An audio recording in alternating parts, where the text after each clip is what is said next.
Let's scoot the chair I mean, back. but Let's scoot the chair back so that it can be like level. Push the chair back. Push it back. Yeah.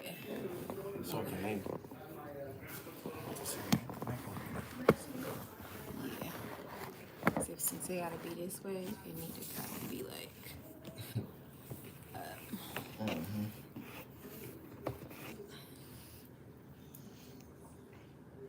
Okay. So I stay trying You always want to be jump. on the camera. Cool.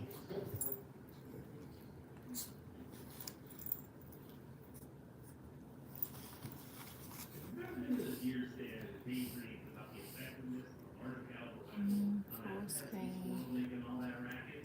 No. I'm trying to see if there's a way that you can lift this. Try viewing options. All messages are visible. Okay. Alright. Well, you got a single viewer. A single? Yeah, we can wait until then. Wait a little bit. And that car said, she said, yeah, I think your dad had to do his thing, so I'm gonna go too now. I said, oh. Two. Got two now. Okay. I didn't even have to stretch this, Lord. So this gotta be good. I didn't even have to stretch it.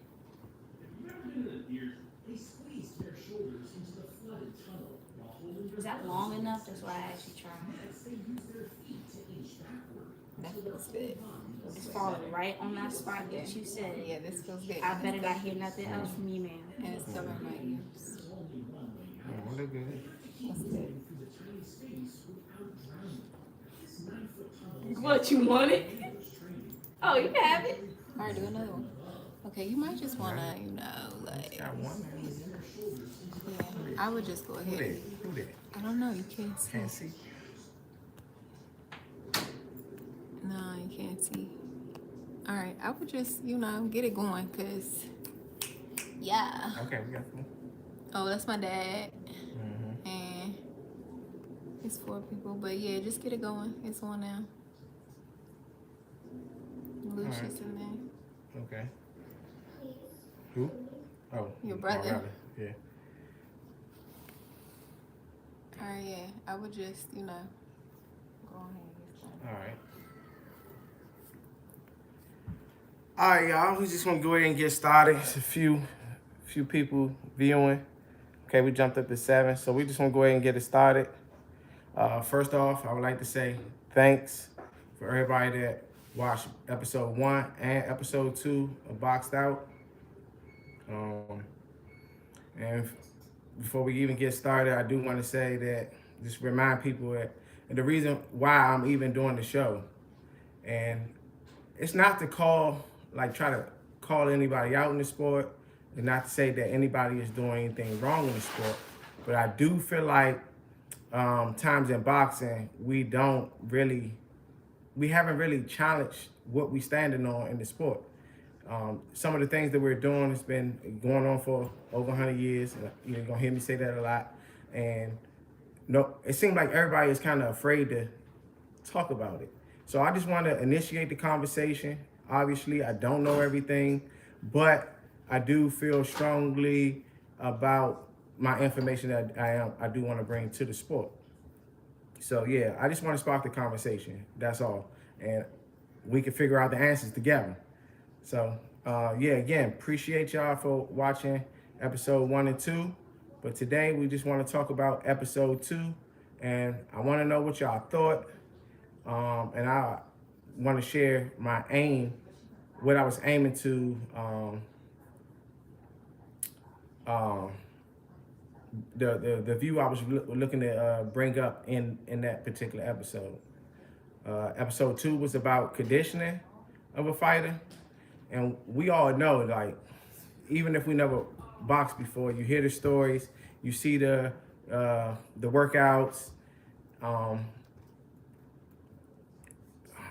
Conditioning the body for boxing can be very difficult, but it becomes twice the task when a fighter have to make a certain weight, and a lot of fighters like to fight a few weight classes down from their natural walking around weight. So it adds to the complexity of getting in shape. So it becomes a real task on trying to get the body to make these physiological adaptations. And it's like you got to improve your stamina, you got to improve your speed, strength, power, and they all require different protocols. And so it's just like it's a balance, and then nutrition get thrown in there, and it can become a bit difficult. So I feel like it's something to kind of talk about, and I feel like we can actually, it's just best to start sharing information with each other, because no one person know everything, but at the same time, we can, if we share information, we got a better chance at getting it right? So, yeah, my aim on the episode was to raise the awareness of like overtraining, because I feel like a lot of fighters flirt on that line. We feel like, boxing, being conditioned for a boxing match is just working hard. But working hard is part of the equation, but rest and nutrition, it also accompanies that. And depending on what type of improvement you're trying to make to your conditioning, certain protocols need to follow it. So it becomes difficult. And so I just wanted to raise just share some things with people that I've seen throughout my career, not only with myself, but with other fighters, of things like dehydration, muscle glycogen depletion, and just giving some remedies, from my perspective and the knowledge that I've gained throughout the years on how we can probably do things a little better. So I just, and one of those things, we talked about the dehydration thing. Hopefully that, helped some people. It seemed like it helped some people put that in perspective, because many fighters actually fight and train through dehydration. My opinion, a lot of the brain damage and deaths and things that happen in the sport, big reason is dehydration and malnourishment. So yeah, I definitely wanted to talk about that. Muscle glycogen depletion, that's another one. And that's a hard one to diagnose, is to get misdiagnosed when they're able to do exercises in a boxing routine and they don't breathe hard. So we think at it from a cardio standpoint that's just conditioning. And when a person think like that, we leave the door open for muscle glycogen depletion. I just recently attended some fights, and I saw a fighter that I felt like, of course, it's an assumption from an outside view, but I feel like definitely muscle glycogen depleted. It happens when we deplete. Sugar get looked at as the enemy in sports and health in general. And a boxer looks to be healthy, so sugar is a lot of times get considered to be the enemy. But sugar is the reason why a boxer would move as fast as he and throw the punches that he throw and be able to move around. Without it, he wouldn't be able to do it. So yeah, sugar can be the enemy if not used right, but at the same time, it's needed for a boxer. So if you're going to work out, you're turning the muscle down, depleting the muscle of this sugar in the muscle, then it need to be replaced.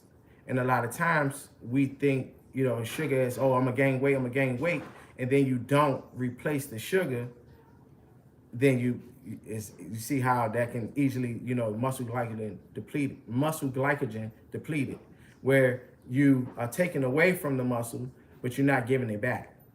And so it's a ton of negative effects on being muscle glycogen depleted.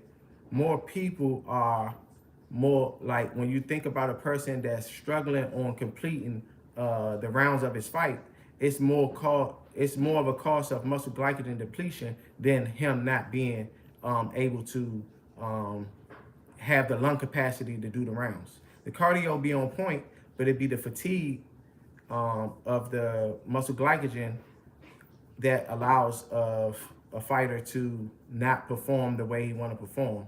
And you'll hear coaches say all the time, like, he just didn't let his hands go and things like that sometimes when, yeah, the fighter want to fight. Don't get me wrong. I'm sure every fighter that get in there, they want to punch. But sometimes the muscles are not firing, like their timing be off and or got that brain fog. All of that is signs of muscle glycogen depletion. So I did want to raise that awareness on that. Cardio, muscle endurance, I'll say that much. Muscle endurance. My opinion, I feel like muscle endurance is it's stressed heavily in sport, in the sport of boxing. But we gotta realize, like, muscle endurance boxers are good with muscle endurance. Boxers is good with like the muscle endurance in the legs because you jog, you jump rope. Most of the time when you doing light bag work, light sparring, light mid work, whatever, it's still cardio and it's still gonna build muscle endurance. The exercises that we do, like with push-ups, you have to understand some science behind the adaptations that will happen when you do an exercise. So say a person can do, say, 5 to 10 push-ups. Then that person is likely to gain some strength. But if, like most fighters can, do 15 and well over 15 push-ups a set. And if you're doing that, the science says that you're gonna gain muscle endurance, not so much strength.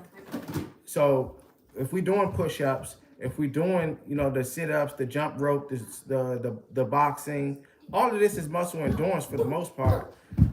You can see that we're like a boxer we cover that. Like, and sometimes we overdo the muscle endurance and we can be spending other time on doing other things because we more than okay with muscle endurance.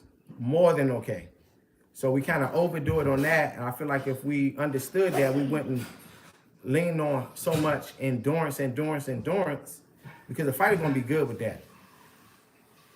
And start to do different exercises that we can make other improvements, like improving your power, improving your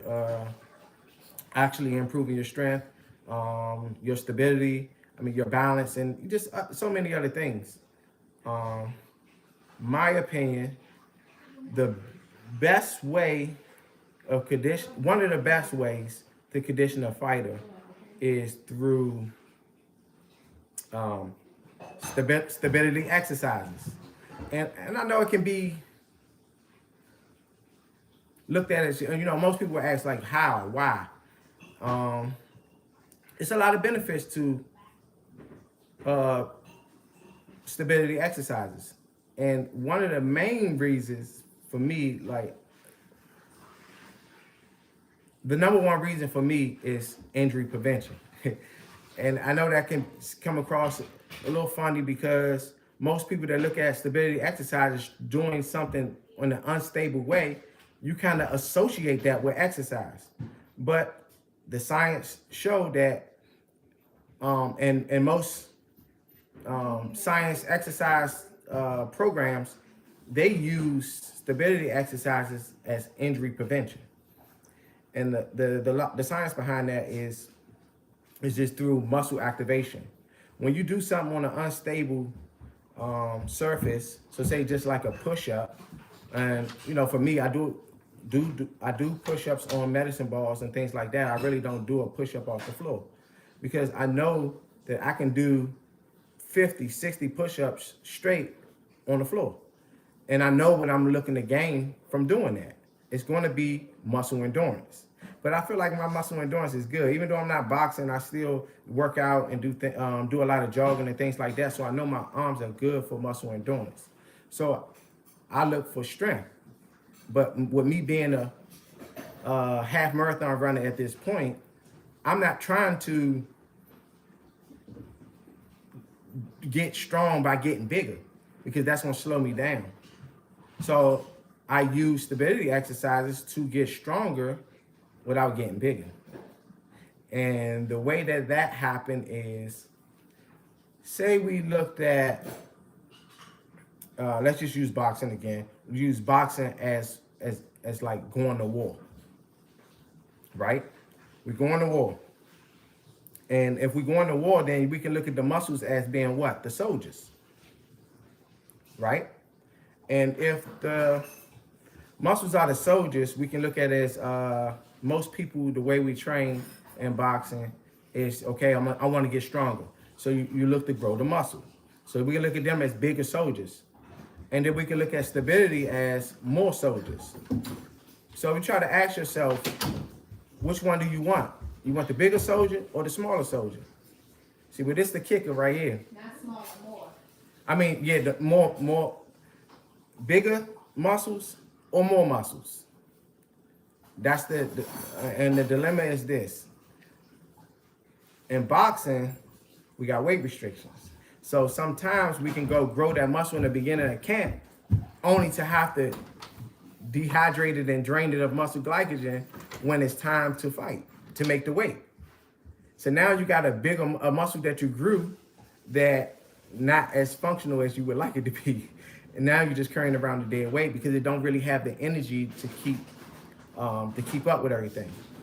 So I feel like in that point, I'd rather have more muscle than bigger muscle.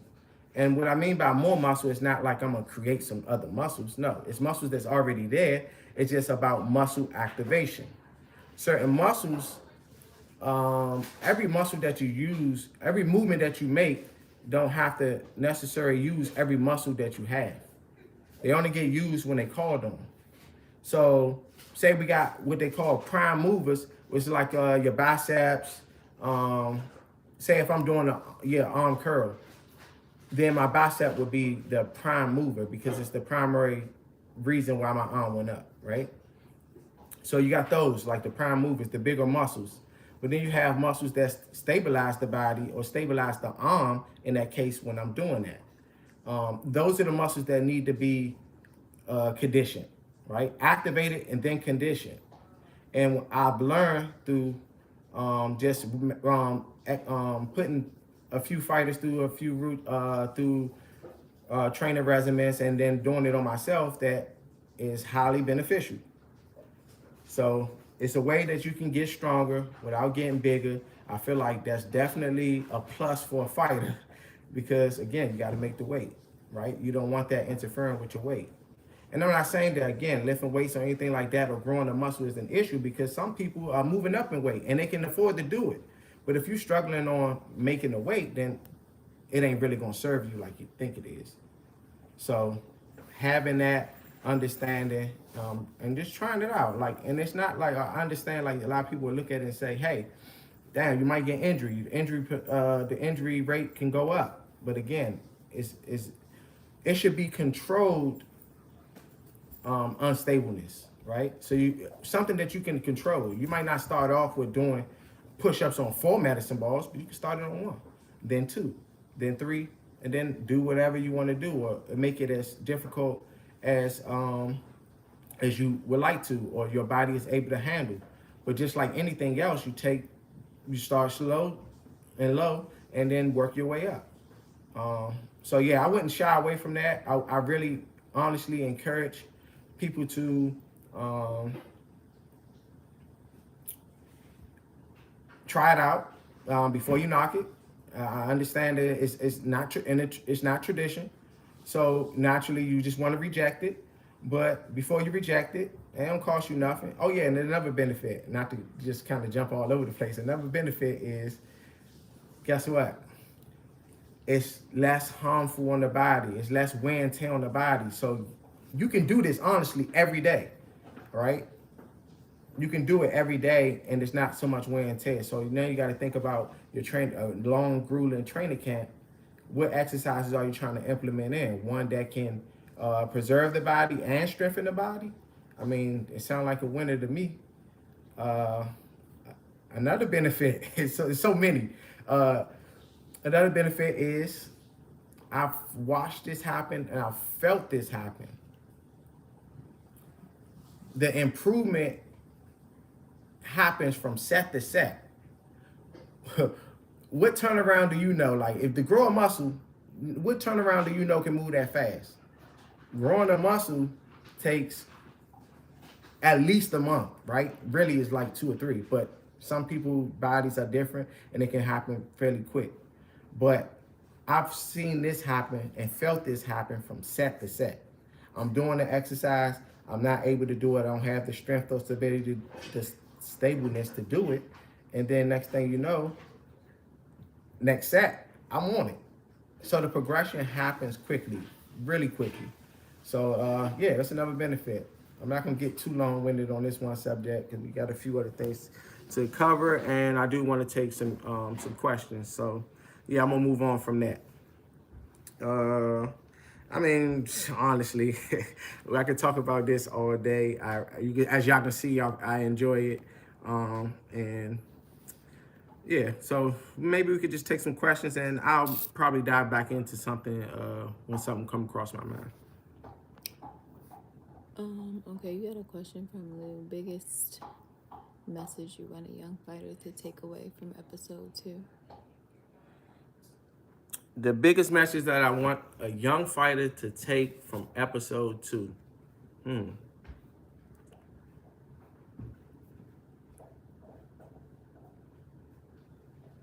It would be the understanding that boxing, and when I'm gonna say 12 rounds, because that's the longest duration that a fighter can fight in a championship fight in a boxing match. Doing 12 rounds is more of a learned art than a forced physical adaptation by forcing your body through these tough exercises. It's more of a learned skill than that. You have to learn how to do 12 rounds. You don't force the body to do 12 rounds. That would be my biggest message. Any other questions?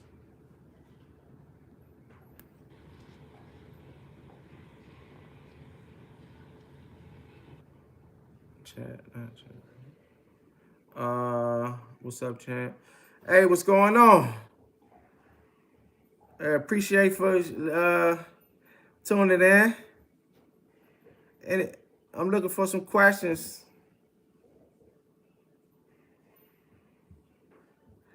Appreciate it.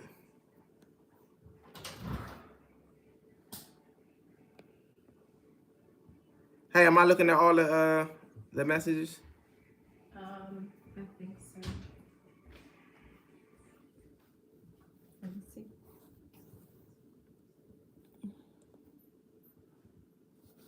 Yeah, for now. All right, cool. Yeah, just keep on. All right, yeah, I'll just keep talking then. I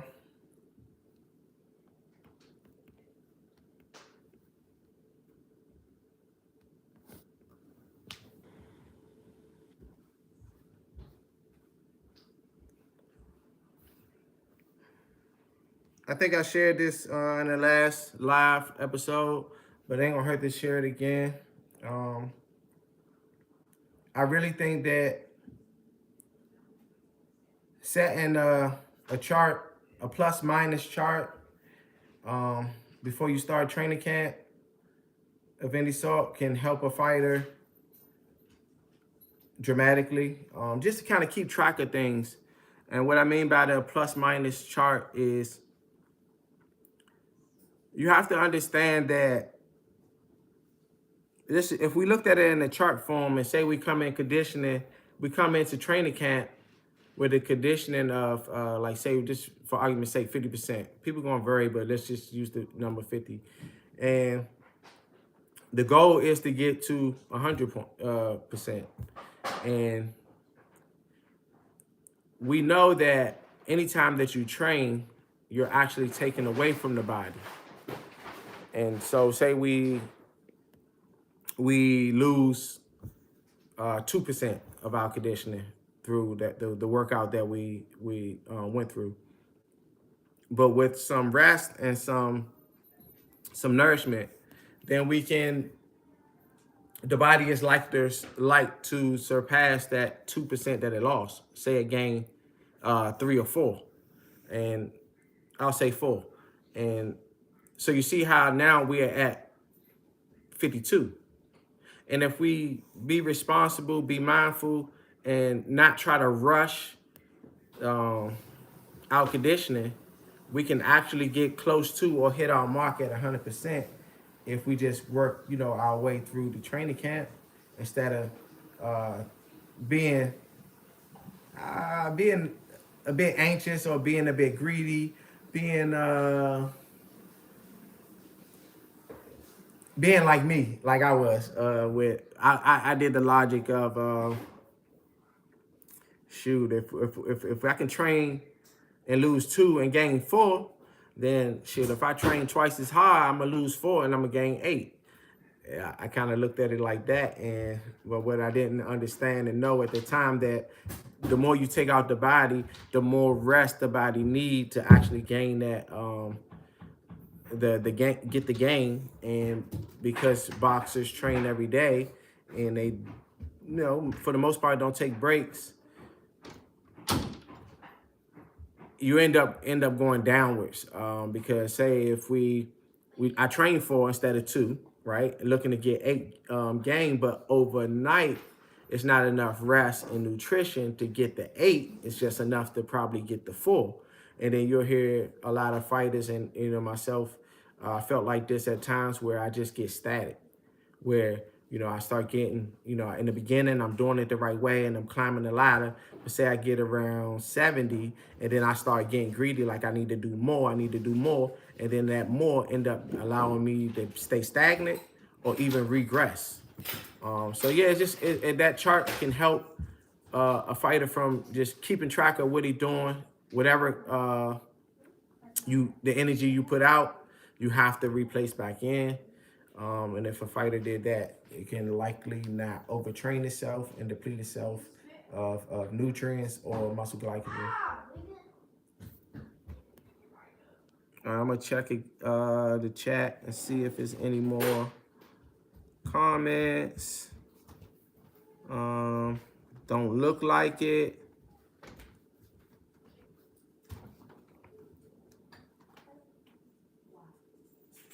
All right.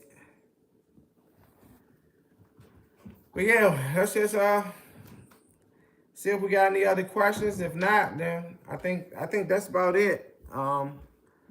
We can just close it up. We give it about another minute, and we see another question come up. I answer it. If not, that's gonna be that.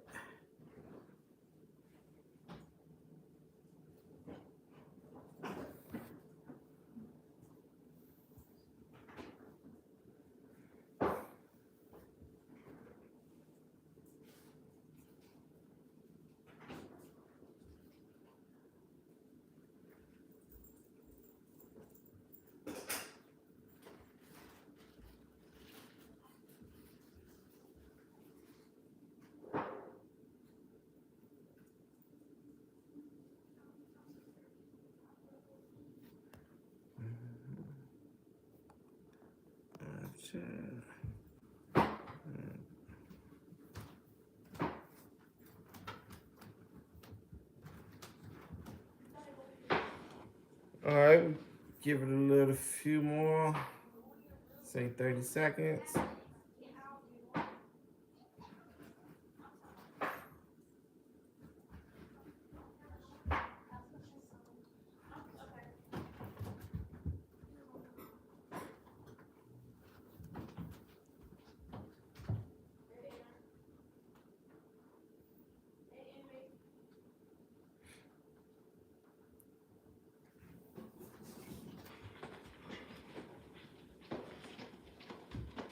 All right, y'all. There's no more questions in the chat, so we're going to wrap it on up. Appreciate y'all for tuning in. It's always a fun time talking boxing. the science behind it. What fighter I would like to work with? I can answer that. I really don't have one. I do, but I don't, because I'd be appreciative of any fighter that, you know, I'll be able to work with. But yeah, all right, y'all, appreciate it. On to the next one. Episode 3 will be coming out soon. I'll be giving y'all some updates on what it'll be about, what topic. I look forward to doing this again soon. All right.